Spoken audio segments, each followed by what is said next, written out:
Hello, I'm Maria Hall-Brown, and this is LA Currents. Well, if you still have any sense of time, you realize that it's been a year since the World Health Organization designated COVID-19 a pandemic. A lot has happened in this last year, but we still have a ways to move forward. Fortunately, we have some great experts to help us along that way, including Joanne O'Brien from LA's Medical Services. So nice to have you here. Thank you for having me. Although things feel better, in particular in this part of the country, and things are opening up and people are getting vaccinated, there are still we need to take precautions, yes? Absolutely, absolutely. You know, we're sort of at a plateau. We know we still have a lot of cases. Everybody needs to take a step back and look at their individual risks. If you get the virus, will you become really seriously ill? Will you spread it to someone in your family who may become seriously ill? Will you be around a lot of people in a closed environment where maybe the ventilation isn't good and people aren't wearing masks? So you need to take all of those things into consideration, and it's very much of a personal choice. The virus is still out there. We know that in the United States today, about 12% of the eligible population has been vaccinated. So we still have a long ways to go. I think we've learned to live with the virus, you know, if you stay away from people. So all of those things still need to be in place, even if you've been vaccinated. You need to wear a mask, wash your hands, stay far away from someone. But the upside, it's very exciting now that if you're with a group that is vaccinated, you know, you can maybe have a dinner with them, and that's exciting, you know, for small groups, maybe in your house, in the backyard. You know, you still need to be smart, but we're definitely moving in the right direction, and it feels good. All right, so now here in the U.S., we have three options. We have Moderna, Pfizer, and now Johnson & Johnson.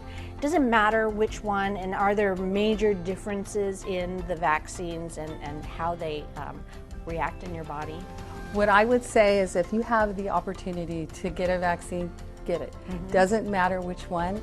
At the end of the day, they all help prevent getting the COVID-19 infection. Even if you do get it, you're not going to end up in the hospital. You're not going to become severely ill. So if you have the opportunity to get any vaccine, get it. What things does it not protect you from? I mean, what things should you still, I mean, we talked a little bit about this just a couple minutes ago, about we should still protect ourselves with the masks and the social distancing and everything, but we shouldn't be so full of bravado after we've gotten the vaccine. We should still No, because if you think about how new, we just learned about this virus a year ago. Right. And within that year, we created a vaccine. So we kind of have a lot of science and research at the same time while things are happening. So there's so much to learn. And we also know that vaccines don't protect you 100%. 100%. So you still need to do your part to prevent the spread and not bring it home to your family, take care of the community. So it's like we have all these tools in our toolbox and you need to use them all. Do we know yet whether you can give someone COVID even if you're vaccinated and you're not feeling the effects of it? The research sort of is pointing towards no, but that's still not out. There's still no formal response to that. Okay, yeah. Lots of headlines, lots of zealous, frightening words, variant. I mean, the West Coast has its own set of variants. Of course we would, yeah. Of course, we're innovative. Yeah. We have to have that kind of. So these variants, are they making a difference in regards to the efficacy of the vaccine? And should we just be conscientiously aware of them and not terrified by them? Or, since you have inside information, is it of great concern to the medical community? I think, as I said earlier, we're still researching. Just to sort of back up, viruses mutate. This is what they do. And the more opportunity they have to replicate, to spread, the more opportunity they have to mutate. So that's part of why we want to stop the spread, because if it's out there in the community and just moving from person to person, it's going to change a little bit. Mm-hmm. And when it changes, and what we know about the variants right now is that it's more easily spread. In terms of do they make you more ill, I don't think we know that yet, but we need to respect that it's changing, and we know that the vaccines do provide some immunity to these. We don't think it's the same type of immunity. You might get sick, but what they're still saying, it's going to keep you out of the hospital. But so that's why it's so important, because this is so exciting. We have a vaccine, and we know all these other things that we've all learned early on. Wear your mask, stay away, wash your hands, and get your vaccine. We'll get a handle on this, and we can all exhale, literally. And give everybody a big hug. Yeah. Your point is valid in regards to, you know, this virus. You were truly the first person that said to me that, you know, the hand washing is so important, because the virus itself, when it's just not in your system, is fragile because it has a not very strong shell. You know, friction can destroy it. And now I'm learning about all of the treatment, even if you do end up hospitalized. I read about a study, MIT is saying that definitely in early stages, definitely don't know, you know, whether it could be utilized in terms of treatment, but ultrasound can actually destroy the shell and the spikes of the COVID-19 virus. Yeah, that's exciting. It is.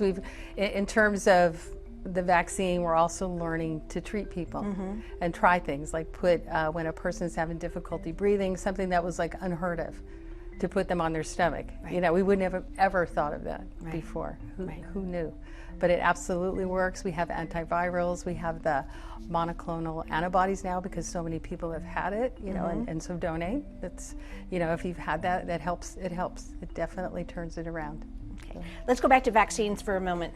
There are reactions to vaccines that vary as widely as people's reaction to the virus itself. There is probably a line in which this is just a normal reaction, and this is the one that you need to contact your doctor and find out whether you are having an allergic reaction or whether you should not, you know, you need medical attention. So where's the line between this is just what's happening with people and this is a big uh-oh, better call somebody? The most common side effects with the vaccine are a sore arm, you know, and if you've ever received a tetanus vaccination, it's just similar. You know, you go to sleep at night and you're like, ow. You know, you'll feel like somebody punched you in the arm. It's completely normal. Feeling a little tired, a little achy, might have a headache, and might even have a fever. It's very short-lived, 1-2 days, and then you're completely fine. It's your body is responding to the vaccine and is making antibodies. It's doing what it's supposed to do. So in a way, it's kind of a good thing.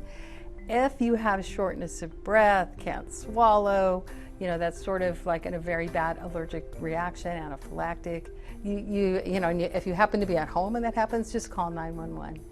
After you receive the vaccines at the sites, you should be sitting for 15 minutes. And typically, if you're going to have that bad of an allergic reaction, it would be within that short window. Yeah. So as far as moving forward and Los Angeles is concerned, how is it behind the scenes? Do we feel as if we are progressing in a good way? Is there anything that we should be aware of? You know, opening businesses, closing businesses has been tough financially, but now that seems to be somewhat stayed and settled. You know, does it look like we're going in the right direction? I believe we are, and everybody plays by the rules. I think we'll be okay. You know, I think the city has listened to the science, and we've listened to Dr. Frere, so we really absolutely listen to her, take her lead. But it really, really, really, at the end of the day, boils down to individual responsibility. Things have also loosened up in that regard. I mean, we used to walk into the grocery store and there was somebody there that was wiping down the cart before you even touched it. And now that person seems to have may not be there anymore. Right. So you need to sort of take that into your own hands. So maybe we need to take more personal responsibility and not necessarily have people force us into doing things. Such a good point. I mean, I have wipes in my purse, and if I don't see something, I wipe it down myself. You know, it's just, and that's part of going out into the world too. Be prepared. Have the stuff you need. Have tissues. Have the wipes. Have hand sanitizer, so you're okay wherever you go. And if people want more information, they can go to corona/virus.la. Thanks so much. Thank you.